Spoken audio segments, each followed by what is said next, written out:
नमस्कार। आज हम बीएससी पार्ट सेकंड में फिजिक्स फर्स्ट का यूनिट थर्ड स्टार्ट कर रहे हैं।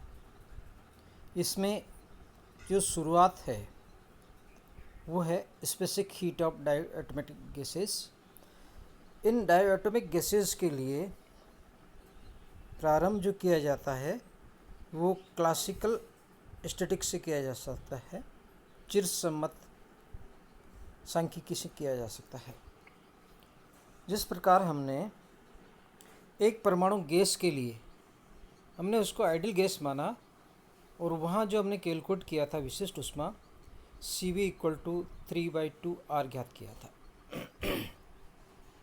परंतु यह पाया गया कि इसके लिए एक परमाणु गैस के लिए यह ताप की विभिन्न रेंजों के लिए परास के लिए उपयुक्त होता है। This is valid for the wide range of temperature. परंतु यदि परमाणुओं की संख्या में वृद्धि कर दी जाए, बहुपरमाणु गैस लिया जाए, तो स्वयं की कई प्रकार की गतियाँ हो सकती है, जैसे स्थानांतरी हो सकती है, घूर्णन गति हो सकती है, कंपन हो सकता है, और हमें पता ही है इलेक्ट्रॉनिक्स एक्साइटेशन हो सकता है कि जो आउटर मोस्ट ऑर्बिट में जो इलेक्ट्रॉन्स घूमते हैं वो एक्साइट हो सकते हैं। उनकी वजह से जो एनर्जी हो सकती है वह भी इसकी आंतरिक ऊर्जा में हो सकती है। अतः यदि ऐसी गैस की जब ताप में वृद्धि की जाती है तो उसका कुछ भाग औसत स्थानांतरीय गतिज ऊर्जा में वृद्धि करने का काम आता है तथा शेष भाग अन्य आणविक आंतरिक ऊर्जा में वृद्धि के लिए चला जाता है। अतः द्विपरमाणु अणु की कुल आंतरिक ऊर्जा 4 प्रकार की हो सकती है। पहला, द्रव्यमान केंद्र के सापेक्ष स्थानांतरी गति, जिस प्रकार हमने मोनोएटॉमिक गैस में देखा था कि वो एक एक परमाणु किसी पर्टिकुलर डायरेक्शंस में XYZ में गति कर सकते हैं। इसी प्रकार दूसरी, जिसको हम घूर्णन गति कहते हैं, उससे संबंधित ऊर्जा द्रव्यमान केंद्र के सापेक्ष घूर्णन के कारण घूर्णन ऊर्जा, इनके जो सेंटर ऑफ मास है उसके रेस्पेक्ट में दोनों अणु घूम सकते हैं, क्लॉकवाइज या एंटी क्लॉकवाइज। तीसरा, दोनों परमाणु के सापेक्ष मिलने वाली x के सापेक्ष कंपन के कारण कंपन ऊर्जा, दोनों सेंटर ऑफ मास के रेस्पेक्ट में ऑसिलेट कर सकते हैं दोनों डायरेक्शंस में। And last, electronics excitation energy की जो इलेक्ट्रॉन्स है उसके कारण जो एक्साइट होता है, ट्रांजिशन स्टेट में पहुंचता है, उसके कारण जो ऊर्जा आती है उसको हम इलेक्ट्रॉनिक उत्तेजन ऊर्जा कहते हैं। द्रव्यमान केंद्र की 3 स्थानांतरित स्वतंत्रता कोटि हो सकती है, XYZ। और हमें ऊर्जा के समविभाजन सिद्धांत से हम पता ही है कि हर डिग्री ऑफ फ्रीडम से रिलेटेड जो ऊर्जा होती है 1/2 kT होती है। अतः टोटल ट्रांसलेशन एनर्जी जो संभव है वो 3/2 kT हो सकती है। घूर्णन की गतिज ऊर्जा कोणीय वेग के वर्ग के अनुक्रमानुपाती होती है, यानी यह भी ऊर्जा के समविभाजन सिद्धांत की पालना करता है। तो घूर्णन गतिज ऊर्जा भी 1/2 kT संभव है।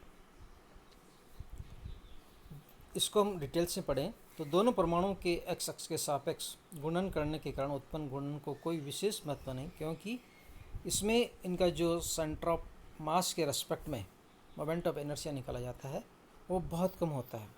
अणु की साइज बहुत छोटी होती है, जैसे चित्र में समझ सकते हैं कि इसकी जो रेडियस है बहुत कम होती है, इसलिए Ix इक्वल टू mr²। तो r की जो वैल्यू है त्रिज्या वो बहुत नगण्य होती है, so that is 10⁻⁴।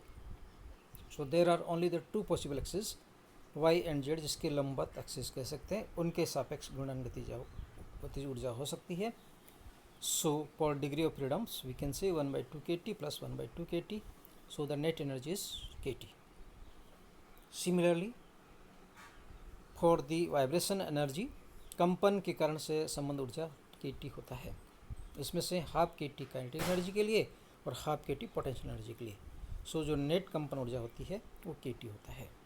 And last, D electronic ऊर्जा, क्योंकि यह ऊर्जा बहुत कम होती है, सो वी से इट इज़ नेग्लिजिबल। यदि गैस में n अणु हो, टोटल अणु मान लो n हो, तो जो कुल स्थानांतरित ऊर्जा हम चारों को जोड़ सकते हैं।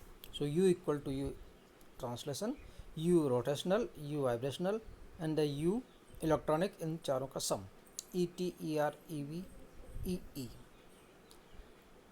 जैसे हमने पहले पढ़ चुके हैं। ET equal 3/2 NKT, ER equal to NKT, EV equal to NKT, and last 0.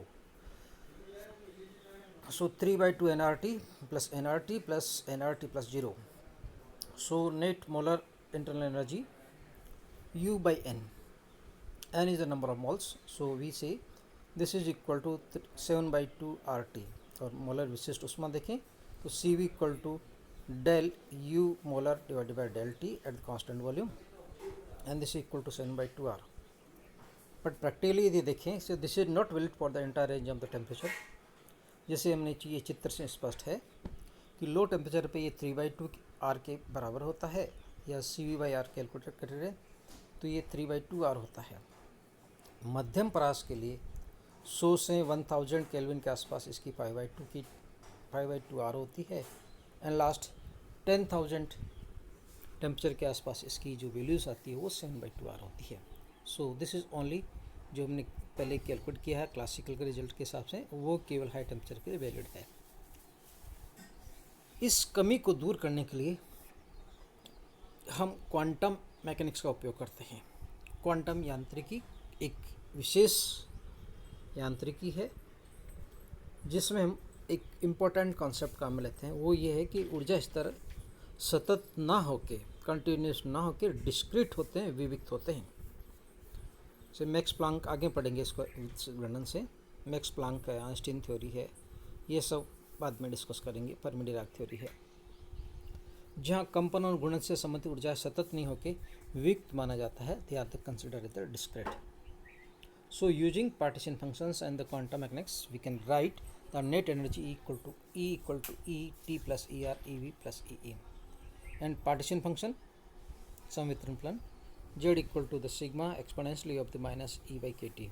If you substitute the value of the E, and then for the different part, that Z equal to sigma exponentially of the minus ET by KT, sum of the exponentially of the minus ER by KT, sum of the exponentially of the minus EV by KT, sum of the exponentially minus E electrons by KT. सो ये चारों को यदि Z के form में लिखें so Z equal to ZT ZR ZB ZE. ये क्या सिद्ध करता है?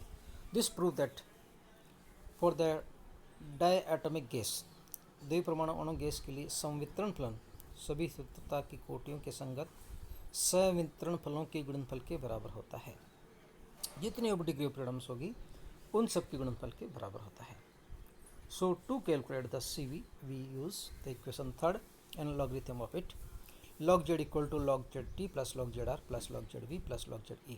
And we know that very well internal energy जिसे हमने पहले कैलकुलेट किया था क्लासिकल मैकेनिक्स के लिए, NKT square del by del T of the log Z. So on substituting the value of the log Z, we can obtain using 3 and 4 internal energy E bar equal to the NKT square del by del T log Z plus del by del T log ZR plus del by del T log V plus del by del T log ZE. Here CV is the molar specific heat and this is equal to CV equal to CVT plus CVR plus CVV plus CVE. This prove that the net specific heat परिणामी विशिष्ट उष्मा सभी degree of freedom से related विशिष्ट उष्माओं के योग के बराबर होता है. सो हमने दो कंक्लूजन निकलते हैं.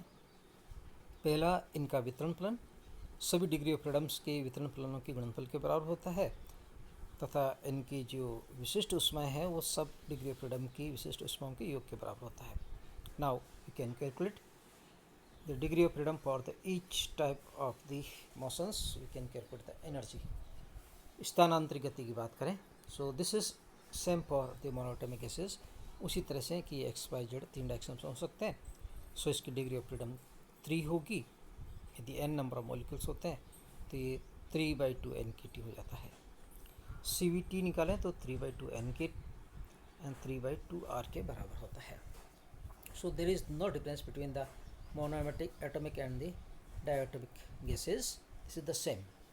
Now we switch over to the rotational energy. घूर्णन ऊर्जा के लिए द्विपरमाणुक एक दृढ़ गुणक की भांति कार्य करता है, एक रिजिड रोटेटर की भांति कार्य करता है कि दोनों अणु आपस में जुड़े रहते हैं एक बॉन्ड के द्वारा. और जैसे हमने पहले कैलकुलेट किया था कि एक्स एक्सिस के रेस्पेक्ट में इसकी जो एनर्जी है I की वैल्यू वो 0 होती है. सो केवल Y एंड Z मान सकते हैं. क्वांटम मैकेनिक्स के यदि यूज़ करते हैं तो आगे पढ़ेंगे इसको अच्छे से, तब कह सकते हैं कि घूर्णन ऊर्जा स्तरों की जो ऊर्जा होती है वो ई जी h cross square by the 2i multiplied by j plus 1. Here h cross means h by 2 pi, h Planck constant कहलाता है, i मोमेंट ऑफ इनर्शिया है और j को हम घूर्णन क्वांटम संख्या कहते हैं। आगे इसको विस्तार से वर्णन करेंगे, कई प्रकार की क्वांटम संख्याएं काम में लेते हैं। यहाँ क्वांटम जो संख्या काम में लेते हैं वो घूर्णन गति से संबंधित है, इसलिए इसको j लिखते हैं। आगे यूज करेंगे कंपन क्वांटम संख्या, दैट इज द v, तथा इसके लिए जो जेड है वितरण प्लान है वो sigma j g j exponential of the minus e by k T. यहाँ हमने जी जे काम में ले लिया है घूर्णन ऊर्जा स्तरों की अपभ्रष्टता। ये ऐसा क्यों लेते हैं?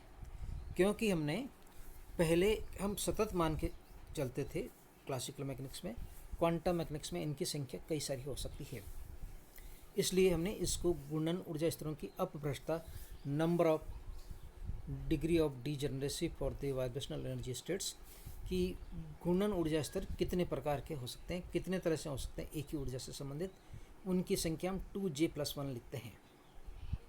इसको हम आगे जब क्वांटम स्टैटिक्स करेंगे तो इसका विस्तृत वर्णन होगा। So for this one z we can write sigma j 2j+1 exponentially of the minus j plus 1 h cross square twice I k t.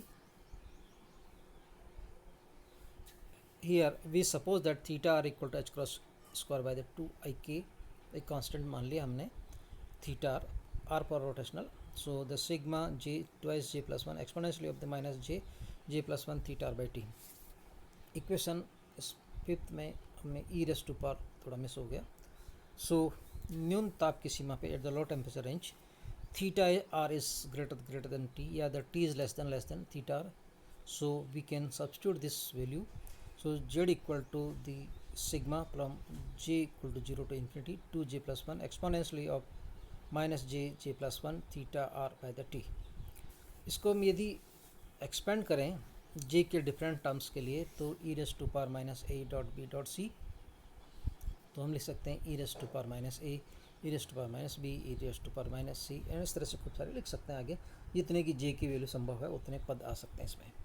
तो इसका हम लॉगरिथम भी ले लेते हैं, तो लिख सकते हैं log z equal to 1 + 3 exponentially of the minus twice theta are by the T plus 5 exponentially of minus 6 theta are by the T. पहली टर्म्स के लिए हमने जे इक्वल टू 0 माना, दूसरी टर्म्स के लिए हमने जे इक्वल टू 1 माना, तीसरी टर्म्स के लिए जे इक्वल टू 2, इस तरह से so on we can write for the large number of the numbers for this one. For low temperature theta R is greater than the T, so इसके लिए जो एक्सपोनेंशियली टर्म्स आएगी वो केवल प्रथम पद हो सकता है। आगे के जो टर्म्स है, क्योंकि थीटा आर का मान बहुत ज़्यादा होता है तो exponentially -6 theta are by the T बहुत कम होगा, नगण्य होगा, तो हम उसको हटा सकते हैं, इसके हाई टर्म्स को हम नेगलेक्ट कर सकते हैं। So for this log z equal to 1 + 3 exponentially of the -2 theta are by the T. Using many approximation like this one, log 1 + x equal to the x if the x is less than 1, and if theta are greater than t, so we say theta r by the t is greater than 1, इसका उल्टा less than 1 हो जाएगा, exponentially को plus theta are by the T greater than 1 हो जाएगा, यदि minus करें तो इट इज़ लेस देन 1 हो जाएगा। So we say log z equal to 3 exponentially of minus twice theta are by the T, और इंटरनल एनर्जी हम लिखते हैं E equal to N K T square del by del T of the log z at the constant volume v। तो यदि इसको हम differentiate करें with respect to that T, so ये मिलता है हमें 6n k theta exponentially of minus twice theta by the T, that is equation 8। विशिष्ट ऊष्मा निकालने की कोशिश करें तो इस टर्म्स को, इक्वेशन 8 को, इंटरनल एनर्जी को फिर हम टी के रेस्पेक्ट में डिफ्रेंशिएट करें, so C V rotational equal to del E bar del T at constant volume, so this result is 12n k theta by the T का power 2 exponentially of minus of the twice theta by the T. So निम्न ताप पर eight the low temperature घूर्णन विशिष्ट ऊष्मा शीघ्रता से घटती है और घटकर शून्य हो जाती है। इस अवस्था में Cv केवल और केवल स्थानांतरीय विशिष्ट ऊष्मा के रूप में प्राप्त होती है। This is the very important conclusions. अर्थात यह है कि इसमें गुणन गतिज ऊर्जा नगण्य होती है। जो टोटल Cv आती है वो स्थानांतरीय ऊर्जा के बराबर होती है। अतः निम्न ताप की सीमा पर द्विपरमाणु गैस एक परमाणु गैस की भांति कार्य करता है।